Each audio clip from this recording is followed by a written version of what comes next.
Olá pessoal, sou Thiago Pittini, drapple.com.br. Bem-vindos ao 138º Dr. Apple News, toda sexta-feira de manhã. Muito obrigado a todo mundo que colabora com sugestão de pauta, o Antônio, o Renato, o Sandro, o Gilberto, o Fabrício, muito obrigado a todos vocês e a todo mundo que acompanha aqui o canal. Um abraço para todos, vamos lá para as nossas notícias históricas. Temos uma notícia interessante aqui com relação ao Power Mac 7100. Foi o primeiro Power Mac, né? Foi a primeira máquina com processador PowerPC e que deu uma alavancada muito grande no mercado, assim como o M1 está fazendo agora, né? O PowerPC também deu uma alavancada muito grande em termos de potência dentro do mercado. Então foi no dia 14 de março de 94. Apareceu essa primeira maquininha que deu origem a uma série de Power Macs, né? Alguns com gabinetes horizontais, outros com gabinetes verticais e tal. Então foi um grande marco aí para uma revolução dentro dos processadores, a primeira grande revolução, né? Dentro dos processadores da Apple. Ele tem uma história interessante com Carl Sagan, que esse projeto do 7100, ele tinha um nome, um codinome, como todo projeto dentro da Apple tem um codinome, e o codinome era Carl Sagan. Só que o cara não gostou muito não, ele entrou com um processo contra a Apple, porque ele ficou sabendo que dentro da Apple, de forma privada, eles deram esse codinome para o projeto. E o cara ficou uma arara com relação a isso, ele disse que o nome dele não era emprestável, não era vendável, aquela frase clássica, né? Enfim, ele ficou uma arara com a Apple por conta dessa história. Mas era uma máquina muito boa e abriu as portas para uma sequência de equipamentos bem potentes da época, né? Depois nós temos aí em 97, já quando a Apple estava voltando estava caindo, né, e o Steve Jobs estava voltando para a Apple para o mercado, a CNN dando uma notícia dizendo que a Apple estava no fim, estava acabada e a turma estava sendo muito burra quem estava comprando ações da Apple porque ela realmente ia para o buraco. Mal sabia a CNN que nesse mesmo ano o Steve Jobs já estava voltando para lá e ia fazer aquela transformação, a reviravolta dentro da Apple. Então quem comprou a ação nessa época realmente fez um excelentíssimo negócio, né? Você imagina a valorização das ações nessa época. Mas foi uma notícia bombástica aí dentro da CNN, dizendo que a Apple tinha realmente acabado. E ela estava mesmo há 30, 90 dias, 60, 90 dias de abrir falência, né?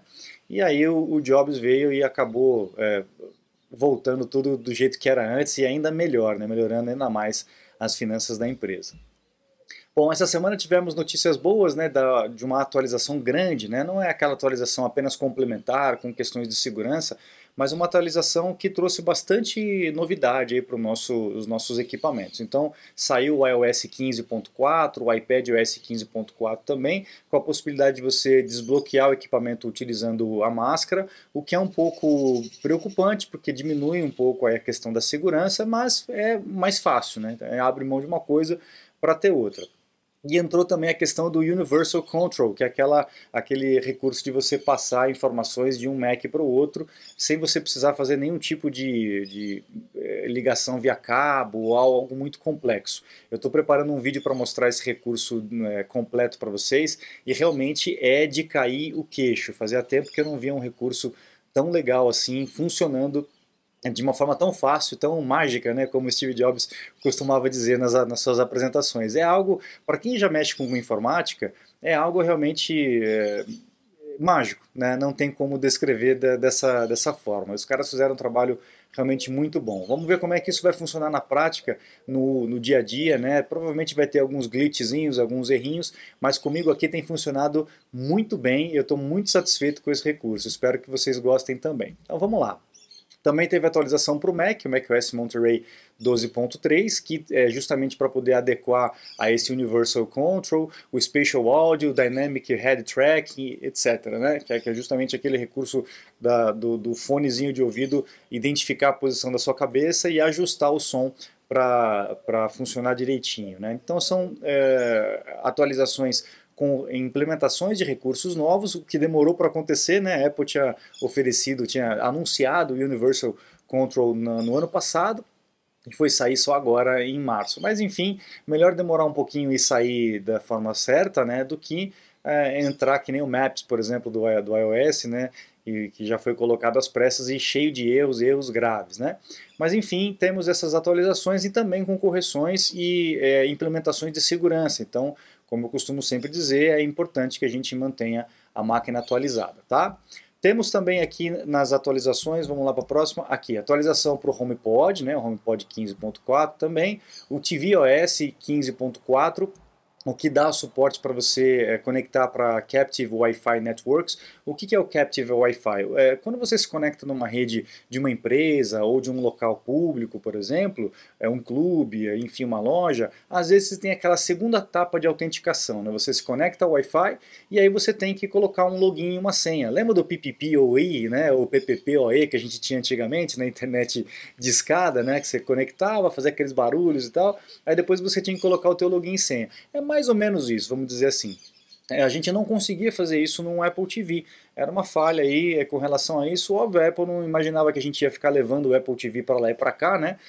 Mas enfim, foi implementado o Captive Wi-Fi Network para poder funcionar também no Apple TV, tá? E também o Apple Watch também teve o WatchOS 8.5, o sistema novo que arrumou alguns errinhos, aquela falha de segurança com relação aos e-mails que eu havia comentado algumas semanas atrás, a habilitação de você autorizar as compras do Apple TV pelo relógio também, e melhoraram, né, a questão da análise de ritmo cardíaco, tá?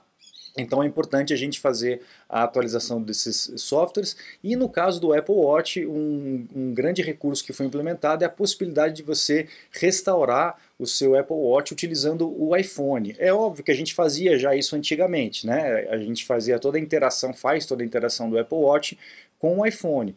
Por exemplo, se você tivesse um problema de firmware no seu Apple Watch, você não iria conseguir fazer isso. Você era obrigado a levar o Apple Watch numa assistência técnica autorizada da Apple, e aí eles iam conseguir reparar o seu Apple Watch. Agora a Apple resolveu esse problema e você pode resolver isso dentro da sua casa com o seu próprio iPhone. Então, qualquer problema mais grave, dá para você resolver o que antigamente não podia. Então é importante a gente manter o Apple Watch sempre atualizado, tá? No caso do macOS Monterey, pessoal, 12.3, algumas pessoas que tiveram que trocar a sua placa lógica, né, substituir a sua placa lógica, tiveram problemas nessa atualização. Parece que o macOS Monterey não identificou a placa lógica e a máquina parou. Vamos ver se a Apple consegue corrigir isso o quanto antes. Se alguém tiver esse problema aí, comenta aqui nos comentários, obviamente, né? Deixa um comentário aqui para a gente analisar a amplitude desse problema. Poucas pessoas, né, que eu conheço têm esse problema de troca de placa lógica, é uma necessidade muito grave, né, uma troca da placa lógica do computador, mas enfim, se você estiver tendo esse problema, deixa no comentário para a gente ter uma ideia, tá bom? A gente vai falar a respeito do Mac Mini, né? A gente viu o lançamento do Mac Studio, e que seria o Mac Mini com esteroides, ou então uma minificação do Mac Pro, né? Pode pensar das duas formas se você quiser. E a gente estava esperando uma reformulação de design do Mac Mini, assim como já tivemos aí do iMac, do MacBook Pro, etc. E no Mac Mini parece que não vem para esse ano. Muita coisa na esteira aí para lançar esse ano. A Apple deve empurrar o lançamento do Mac Mini para 2023, tá? Com um design novo, um acabamento diferenciado. Vamos ver o que vai acontecer, mas o Mac Studio está aí para poder arrebentar a boca do balão, porque realmente a máquina está espetacular, tá? Você está desperdiçando seu iPhone, iPad, Mac? Ganhe tempo e produtividade com nossos cursos. Você vai aproveitar melhor seu Apple. Matricule-se em drapple.com.br. Bom, vocês devem ter acompanhado aí nas notícias um lockdown que tá grande que está acontecendo lá na China, e isso também tem impacto na fábrica da Foxconn, que é uma das montadoras que a Apple utiliza lá em Shenzhen, né? Então isso pode atrapalhar um pouco aí a esteira de produção com relação aos equipamentos, principalmente no caso de iPhone, que é o que é mais montado nessa fábrica lá. Vamos ver se isso vai impactar aí um pouco mais para frente, porque o lançamento do iPhone realmente é só no final do ano, né? Mas eles também montam as versões atuais. Então vamos ver se isso vai impactar aí no estoque da Apple para quem quiser comprar. E a gente teve o vazamento aí do CAD, né, dos renders do projeto 3D, né, do iPhone, que seria o iPhone 14. E a gente não tem visto muitas diferenças na questão do design. Ele está acompanhando o iPhone 12, o iPhone 13, o iPhone 14 vai ser bem parecido. A grande novidade, o que está circulando por aí com relação a isso, é que o iPhone 14 ele vai ter uma diferença entre o 14 e o 14 Pro. A gente sempre teve os dois muito parecidos e a diferença era mais interna ou na câmera. Parece que essa separação vai ser cada vez maior. Então nós temos aí o que seria o render do iPhone 14, então com o mesmo notch, né, aquele entalhe na parte de cima com as câmeras, etc., o mesmo set de câmeras, então não tem muita diferença, mas no Pro a gente teria o rumor que a gente está vendo aí já faz um bom tempo, a saída do notch e a entrada de um formato de pílula, né? Então uma bolinha para câmera ou para o flash, a gente não sabe exatamente, e uma outra em formato de pílula para os sensores do Face ID, etc. Enfim, todos os sensores necessários para a câmera e para o Face ID. Então pode ser que a gente tenha uma diferenciação grande entre o iPhone 14 e o iPhone 14 Pro. Inclusive na questão de processador, tá pessoal? O Ming Chi Kuo, nosso grande oráculo, está dizendo que só o iPhone 14 Pro vai ter um update de processador, vai do A15 para o A16. E o iPhone 14 manteria o processador A15. Vamos ver como isso vai se desenrolar mais para frente. É bem provável que a Apple faça isso, porque os processadores estão muito potentes. Também não há muita necessidade de ficar trocando todo ano de processador, a não ser que realmente haja uma diferença grande aí com relação à capacidade de processamento. Mas, enfim, vamos ver o que vai acontecer. E aí também justificaria um preço mais alto para o Pro, a não ser só por questão de uma tela mais definida e uma câmera melhor, né? A gente percebe hoje que a diferença não é tão grande assim, acaba valendo a pena você comprar o iPhone sem ser o Pro. Então eu acho que a Apple vai acabar investindo nessa disparidade dos dois modelos para que haja realmente mercado tanto para um quanto para outro, um não canibalize o outro, tá? Bom, com relação às telas, tem muita gente me perguntando, Thiago, e aí o iMac de 27 polegadas, o que vai acontecer, a gente vai ter, não vai ter? Bom, pessoal, os rumores estão muito desconexos por enquanto. Tem muita gente dizendo que ainda vai ter um iMac, né, de 27 polegadas e muita gente dizendo que não vai ter. Os rumores dizendo que não vai ter mesmo um iMac de 27 polegadas. A Apple vai manter o Mac Studio com o monitor de 27 polegadas que foi apresentado aí na semana passada. Bom, ainda são rumores, a gente não sabe exatamente o que vai acontecer, tem que esperar mais um pouquinho. Ainda está muito no começo com relação a isso, então tem que aguardar. Quem espera aí um iMac de 27 polegadas talvez tenha que comprar um monitor. Ah, Thiago, mas você falou que o monitor da LG foi descontinuado, ele saiu da lista lá da Apple, e a Apple colocou só o Cinema Display lá, aquele display muito caro e tal, que foi anunciado junto com o Mac Studio. Mas parece que não, parece que o display da LG vai voltar aí para as prateleiras da Apple, né? A própria LG falando para o The Wall Street Journal que não descontinuou esse monitor de 5K, o Ultra Fine, né, 5K, e disse que ele vai voltar a ser comercializado em breve. Então vamos aguardar, porque é uma alternativa bem mais barata e também com menos recursos, né, com relação a áudio, a câmera, etc., né, as portas de conexão, etc. Então vamos ver como que isso vai funcionar para a gente ter um pouco mais de oportunidade de outros displays e não ficar só na mão de um display de $1.600, né? Aqui no Brasil vai ficar muito caro.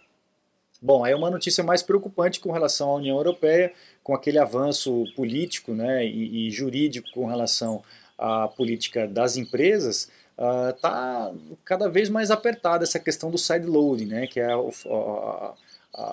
os governos obrigando a empresa, no caso a Apple, a permitir a instalação de aplicativos de terceiros fora da App Store dentro do iPhone, o que deixaria o nosso iPhone tão vulnerável quanto é o Android, né, o Windows, etc., né, com relação a isso. Então vamos ficar atento, porque a coisa está ficando cada vez mais apertada lá, viu? Não sei o que vai acontecer, de repente a Apple vai ter que fazer de uma forma diferente, ou até mesmo enfim, parar as vendas lá, vendas de aplicativos. A gente não sabe exatamente o que vai acontecer, é um mercado muito grande para a Apple abrir mão. Então, enfim, vamos ver se o lobby da Apple vai ter força suficiente para vencer os governos aí que estão tendo essa iniciativa de ter mais controle e a gente ter mais vulnerabilidade com o usuário final, tá? Por falar em vulnerabilidade, temos essa notícia aí do Kaspersky, eu acho que é assim que se fala, né? Kaspersky é uma empresa russa, né? É uma empresa de antivírus russa. Tem muita gente que tem esse antivírus instalado, principalmente no Windows, que é realmente necessário. No Mac eu não vejo necessidade por enquanto, tá? As ameaças não são tão graves para a gente ter um antivírus que fique vigiando a sua máquina o tempo todo, porque o grande problema é justamente isso, é o antivírus ficar vigiando a sua máquina o tempo inteiro. E isso pode causar lentidão, pode causar problemas com outros aplicativos, porque o antivírus ele tem praticamente full access, né? Acesso total à tua máquina, aos recursos da sua máquina. Então é algo que eu sempre falei que é bem perigoso a gente confiar isso numa outra empresa. A gente sabe, pessoal, que a indústria de vírus alimenta a indústria de antivírus. Então não há interesse, principalmente com relação ao tio Bill, não há interesse em tornar o Windows, por exemplo, fechado com relação a vírus, porque ele alimenta uma cadeia de empresas de antivírus que ganham mensalmente agora, né? Não é só vendendo o software uma vez só, agora você tem que ficar pagando assinatura, né? Lembra do John McAfee, né? Ele falava muito a respeito disso, até ele passar dessa para uma melhor, né? Então, fiquem atentos com relação a isso. Os experts lá da Alemanha estão falando isso justamente por conta dessa guerra toda que está acontecendo, pelo fato da empresa ser russa, enfim.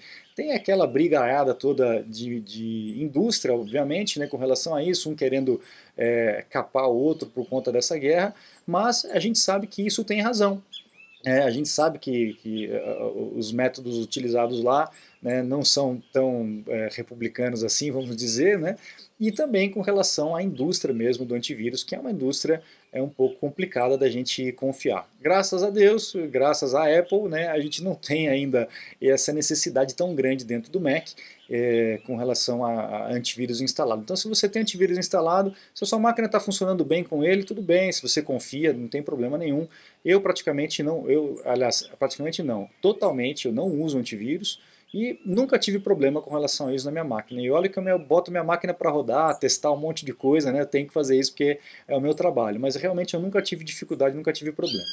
Se você estiver tendo problema, estiver tendo alguma necessidade aí técnica, entre em contato comigo que a gente agenda um suporte, eu acesso a tua máquina remotamente e a gente dá uma olhadinha no que está acontecendo. Certo, pessoal? Então eu fico por aqui nesse Dr. Apple News. Nessa semana convido você a acessar o site drapple.com.br. Está com a promoção, esse mês a gente tem uma promoção de aniversário. A Dr. Apple completa 11 anos esse mês de abril, né? De março, né? E com uma promoção aí de 15% de desconto nos cursos ilimitados. Então acesse o site, escolha o curso que você se interessa e tem as instruções lá com o cupom NIVER21 para você aplicar lá na Udemy e ganhar o desconto. Aproveite antes que o desconto acabe e também os meus contatos caso você precise de um suporte técnico ou uma consulta técnica online. Eu fico por aqui, muito obrigado, um grande abraço e até a próxima. Tchau, tchau.